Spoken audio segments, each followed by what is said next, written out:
엑스맨 시리즈는 프리퀄과 스피노프를 통해 과거 시간대를 다루면서 한 가지 특징적인 모습을 보여줍니다. 바로 역사적인 사건들을 가져와 돌연변이와 연관지으면서 이야기를 진행시켰다는 것이죠. 엑스맨 시리즈가 가져간 현실의 역사는 무엇이고 왜 이런 설정을 사용했을까요?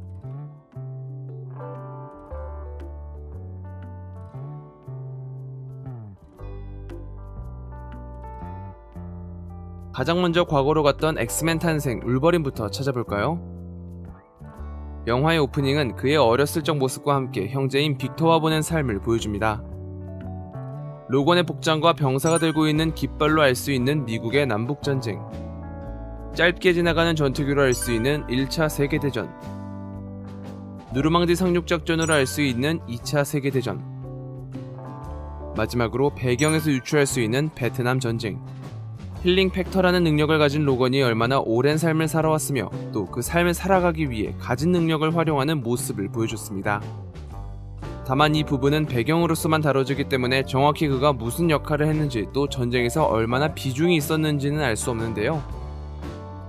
다치지도 않고 죽지도 않는 능력을 가지고 있으니 전투원으로서는 손색이 없었겠지만 빅터의 잔악무도함 때문에 썩 좋지만은 않은 취급을 받았던 것으로 보입니다.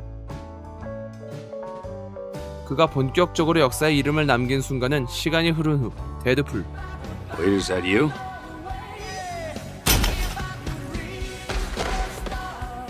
Hey, it's me. 어쨌든 데드풀과 대립이었는데 이곳은 3마일 섬에 있는 원자력 발전소입니다. 최후결전의 배경으로 사용되며 끝내 발전소는 붕괴되었는데요. 1979년 미국 펜실베니아주에 위치한 3마일 섬 원자력 발전소에서는 멜트다운이 발생해 인근 주민들이 대피하는 사건이 있었습니다. 다행히 폭발하지도 않았고 영화처럼 붕괴되지도 않았으며 누출된 방사능 양도 적어 민간인 피폭자는 없었지만 미국 내에서 발생한 첫 원자력 발전소 사고로 기록되었는데요. 당시 발전소를 운영한 메트로폴리탄 에디슨사는 초기 사건을 은폐하려 했다가 역풍을 맞았는데 이 부분을 울버린과 연결시키면서 밝혀지지 않는 내막이 있었던 것으로 이야기를 진행시켰습니다. 그 다음 역사적 사건이 등장한 영화는 프로페서 X와 매그니토의 젊은 시절을 다뤘던 프리퀄 시리즈의 첫 작품 엑스맨 퍼스트 클래스입니다. 부유한 가정에서 여유있는 성장 과정을 보낸 찰스와 다르다는 점을 보여주기 위해 에릭의 성장 과정에는 암울함을 담습니다. 바로 2차 세계대전 때 독일이 만든 수용소에서 어린 시절을 보낸 것으로 설정한 것이죠. 당시 독일은 우생학에 근거하여 게르만족을 제외한 유대인들과 집시들을 말살하는 정책을 폈었는데 현재까지도 많은 피해와 기억이 남아있는 전쟁 범죄였습니다. 에릭의 몸에 남아있는 문신도 당시 수용소에 수감됐던 사람들에게 남긴 것과 같죠. 이는 에릭이 인간 사회를 바라보는 관점을 달리하는 계기가 되었고 추후 프로페서 X와 대립하는 요인이 되었습니다. 시간대를 청년기로 옮긴 1960년대 CIA 요원인 모이라 맥터거트는 유전학 논문을 집필한 찰스를 찾아 자신이 목격한 돌연변이에 대한 자문을 얻으려 합니다. 그 과정에서 찰스도 자신이 돌연변이라는 것을 증명하게 되는데요. I could ask you about your son William, who you were thinking about, which is very nice, but I think I'd rather ask you about the Jupiter missiles America are currently placing in Turkey. 당시 미국은 소련의 수도인 모스크바를 사정권에 두기 위해 터키와 이탈리아에 미사일 발사대를 설치해 뒀었습니다. 비슷한 시기 쿠바에서는 혁명이 일어났고 하필 쿠바의 위치는 미국과 근접한 곳이었기에 미국은 이를 위험 요소로 판단했죠. 위협을 느낀 쿠바는 소련의 도움을 요청했고 각국의 이해관계가 맞아떨어지면서 미사일 발사대를 설치하기로 하니 이것이 바로 쿠바 미사일 위기입니다. It shall be the policy of this nation to regard any nuclear missile crossing the embargo line that surrounds Cuba as an attack by the Soviet Union on the United States. 이 사건은 쿠바와 터키에 설치된 미사일 발사대를 철수하면서 끝이 났지만 핵전쟁을 비롯 3차 세계대전에 버금가는 전쟁이 될 뻔했다는 기억으로 남아있습니다.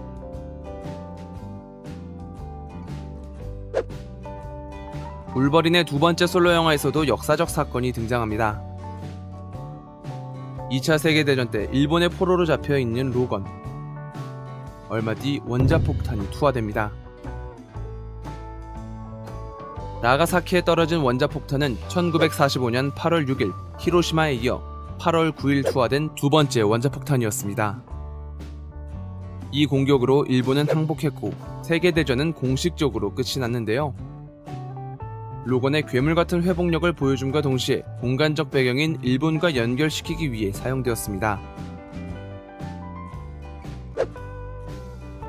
프리퀄 시리즈의 다음 작품 데이즈 오브 퓨처 패스트의 시간적 배경은 1973년. 이때 에릭 랜션은 10년째 수감된 상황이었습니다. 그의 혐의는 케네디 대통령 암살. JFK. He killed. What else explains a bullet miraculously curving through the air? 에릭이 수감되기 10년 전인 1963년 11월 22일, 미국 35대 대통령 존 F 케네디는 재선 출마를 앞두고 거리 유세를 위해 댈러스를 찾았다가 총격을 맞았습니다. 대중들의 앞에서 갑작스럽게 벌어진 그의 죽음에는 여러 음모론이 붙었었는데 그중 하나가 마법의 탄환입니다. 케네디를 향해 발사된 3발의 총알 중 한 발이 케네디를 관통해 그 앞자리에 앉아있던 텍사스 주지사 존 코널리를 맞추었는데 부상 부위를 따라 이어진 궤도가 비정상적인 모습이었기에 마법의 탄환이라는 이름이 붙었던 것이죠. 추후 이 미스터리는 풀렸지만 널리 알려져 있었던 만큼 이 부분을 금속 조종이 가능한 매그니토와 연관지으며 사건의 내막이 숨겨진 이유를 설명합니다. 앞서 영화의 시대적 배경이 1973년이라 했었는데 이 시기 미국 대통령은 리처드 닉슨이었습니다. 영화에서도 그의 배역을 등장시키는데요. 닉슨 대통령 하면 워터게이트 사건이 떠오르실 겁니다.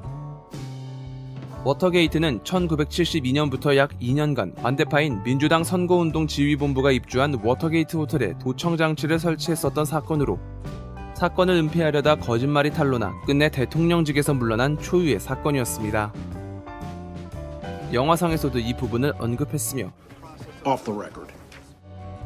바이럴 영상에서는 볼리바 트라스코와 불법 거래를 한 부분이 녹취되었기에 이를 은폐하려 했다는 설정으로 등장했습니다. 쿠키 영상에서는 다음 작품을 위한 떡밥을 던져놓습니다. 미스터리한 인물이 피라미드를 만들고 있는데요. 이는 이집트에 위치한 기자의 대피라미드로 기원전 2500여 년 전에 건설되었습니다. 커다란 크기만큼 그 당시 기술력으로 피라미드를 어떻게 만들었냐는 의문에 칠대 불가사의로도 남아있는데요. 이를 최초의 돌연변이 아포칼립스가 만들었다는 설정으로 사용한 것이죠. 후속편에서 그 이유가 정신 및 육체 이전을 위한 재단으로서 만들어졌다는 것이 밝혀집니다.